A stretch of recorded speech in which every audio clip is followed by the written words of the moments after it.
आप देख रहे हैं सौगंध टीवी, सौगंध वतन की। हमें कोई डाउट नहीं है, कोई संदेह नहीं है कि मोदी जी को 2024 के चुनाव में प्रधानमंत्री बनने में कोई रुकावट है।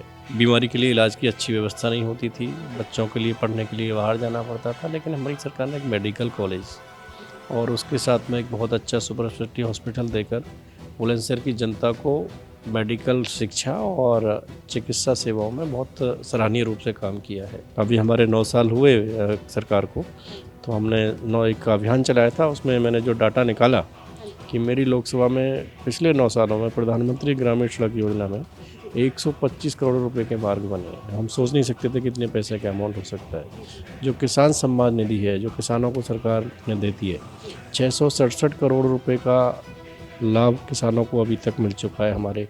नमस्कार, आप देख रहे हैं सौगंध टीवी और मैं हूं आपके साथ राधिका शर्मा। अगर बात की जाए 2024 के जो चुनाव हैं और उसके साथ साथ जैसे आज राहुल गांधी को जो उनका मोदी सरनेम पे जो केस चल रहा था उसको रद्द किया गया है, उनकी सदस्यता वापस मिली है। उसके साथ साथ कुछ और मुद्दे हैं, जिस तरह से देश में दंगे फैल रहे हैं, उनको लेकर आज हमारे साथ बात करने के लिए हमारे साथ मौजूद हैं बुलंदशहर के सांसद डॉक्टर भोला सिंह जी। तो सबसे पहले तो बहुत बहुत स्वागत है आपका सौगंध टीवी में सर।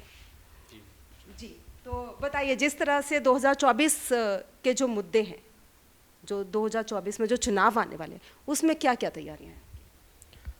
देखिए, 2024 का चुनाव हमारे लिए बहुत ही ऐतिहासिक चुनाव होने वाला है जी, क्योंकि जिस तरीके से हमारे यशस्वी प्रधानमंत्री मोदी जी के नेतृत्व में देश के हर गरीब को, हर किसान को, हर महिला को, हर युवा को, हर अनुसूचित वर्ग को और हर आदिवासी को जी, जो सम्मान और उनके जीवन की आपूर्ति की आवश्यकताओं को पूर्ति करने के लिए योजनाओं के माध्यम से जिस तरीके से धरातल तक काम हुआ इन 9 सालों में, हाँ जी, वो सराहनीय कार्य है। और उस कार्य को लेके देश की जनता हाँ जी, ये मन बना चुकी है कि 2024 में तीसरी बार पुनः मोदी जी को प्रधानमंत्री देखना चाहते हैं। और विकास के मुद्दों के साथ साथ देश के और राष्ट्र के जो गौरवान्वित करने वाले विषय थे, चाहे राम मंदिर हो, चाहे धारा 370 हो, उन सब पर हमारी सरकार ने अच्छे से काम किया है। जी, तो निश्चित ही हमें कोई डाउट नहीं है, कोई संदेह नहीं है कि मोदी जी को 2024 के चुनाव में प्रधानमंत्री बनने में कोई रुकावट है।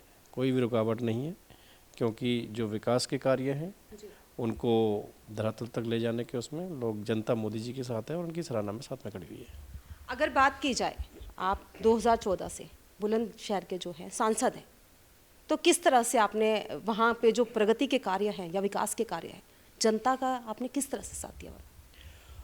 मुझे लगता है कि पूरे देश के साथ साथ जी, बुलंदशहर लोकसभा भी इन आज़ादी के 75 सालों में हाँ जी, जो विकास के काम हैं, जैसे पूरे देश में विकास का रूप में परिवर्तन हमको देखने को मिला, वैसे ही बुलंदशहर भी उसमें अग्रसर रहा है।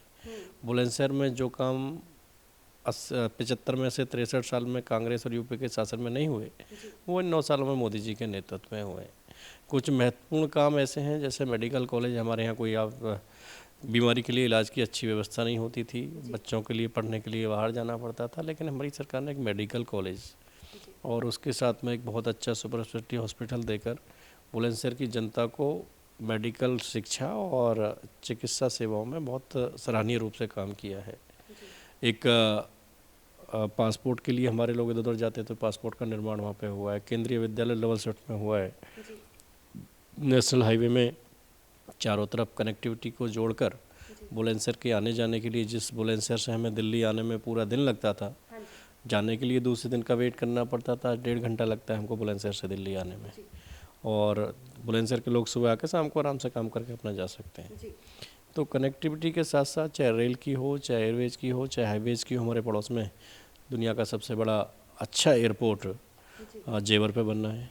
फिल्म सिटी इधर बनने का वो काम शुरू हुआ। चारों तरफ डेवलपमेंट के काम हैं।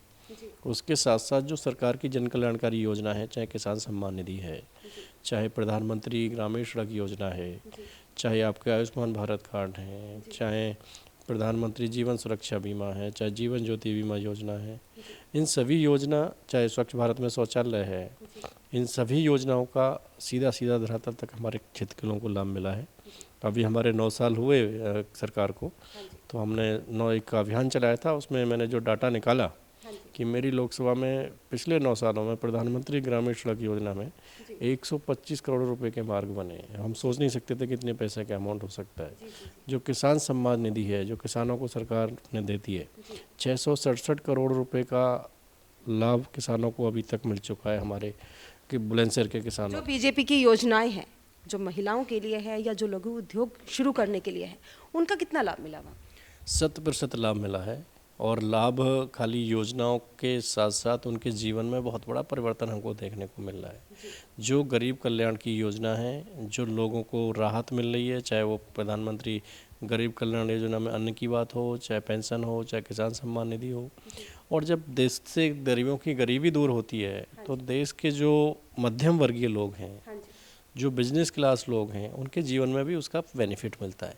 क्योंकि किसी व्यक्ति के पास अगर फंड आता है, आर्थिक मजबूत होता है, तो वो फिर बाज़ार में उस पैसे को सर्कुलेट करता है, शॉपिंग के लिए जाता है, तो उसका फ़ायदा उनको मिलता है। अगर बात की जाए राहुल गांधी, मोदी सरनेम पे एक केस चला था जिसकी आज याचिका खारिज कर दी गई है और जो सदस्यता थी वो उनको राहुल गांधी को वापस मिल गई है। उस पर क्या कहना चाहेंगे? क्योंकि कांग्रेस कहती है अब तो कड़ी टक्कर होने वाली है और इस बार राहुल गांधी ही आएंगे। कांग्रेस का सपना हमेशा सपना ही रहेगा, मुंगेरी लाल का सपना है। और देश की जनता ने लगातार 63 साल यूपी और कांग्रेस को सेवा करने का मौका दिया था, लंबे समय दिया है। अभी तो हमें 9 साल ही हुए हैं, 10 साल ही मोदी जी को दिए हैं, तो इतने समय में वो कुछ नहीं कर पाए देश के लिए। लेकिन एक काम उन्होंने ज़रूर किया कांग्रेस ने, उसकी मैं सराहना करना चाहूँगा कि जिस तरीके से वो देश के गरीबों को, दलितों को, वंचितों को उनकी योजनाओं से वंचित रखते हैं, योजनाओं का किसी दूसरे हेड में जाकर उसका दुरुपयोग करते हैं, वो एक निपुणता कांग्रेसियों में है, वो किसी और दल में नहीं हो सकती है। आज भी हमारे सांसदों ने, कर्नाटक के सांसदों के साथ हम थे, गांधी जी की मूर्ति के सामने संसद में धरना दिया। और धरना देने का रीज़न ये था कि कांग्रेस की अभी सरकार बनी है कर्नाटक में, सरकार बनते ही 11,000 करोड़ का अमाउंट जो SC ST वेलफेयर के लिए था, वो उन्होंने उसकी बजाय किसी और फंड में उसका ट्रांसफ़र करके उसका दुरुपयोग किया है। SC STों को वंचित रखा है। हम लगातार देख रहे हैं कांग्रेस की सरकार राजस्थान में है, निरंतर लगातार दलित महिलाओं के साथ में, गरीबों के साथ में, किसानों के साथ में, उनके साथ में बलात्कार, लूटपाट, दुनिया भर की घटनाएं उनके साथ में हो रही है। ये हाल छत्तीसगढ़ का है। कोई भी योजना होती है उसका वो दूसरा नाम चेंज कर देते हैं। माननीय प्रधानमंत्री जी ने जन औषधि केंद्र खोले, उन्होंने उसका कुछ और नाम दे दिया। पैसा केंद्र का सोचते हैं कि उनका है, ऐसा नहीं कि सरकार ने उनको, जनता ने उनको मौका नहीं दिया, लंबे समय मौका दिया है, वो कुछ नहीं कर पाए। और जनता जान चुकी है कि अगर काम करने वाली इच्छा शक्ति की सरकार है तो वो कुछ भी कर सकती है, उसमें समय नहीं लगता।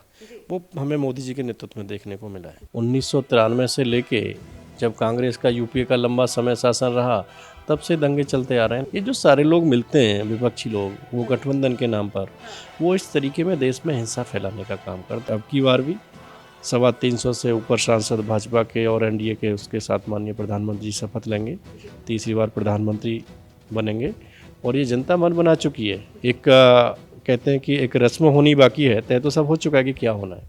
आप देख रहे हैं सौगंध TV, सौगंध वतन की।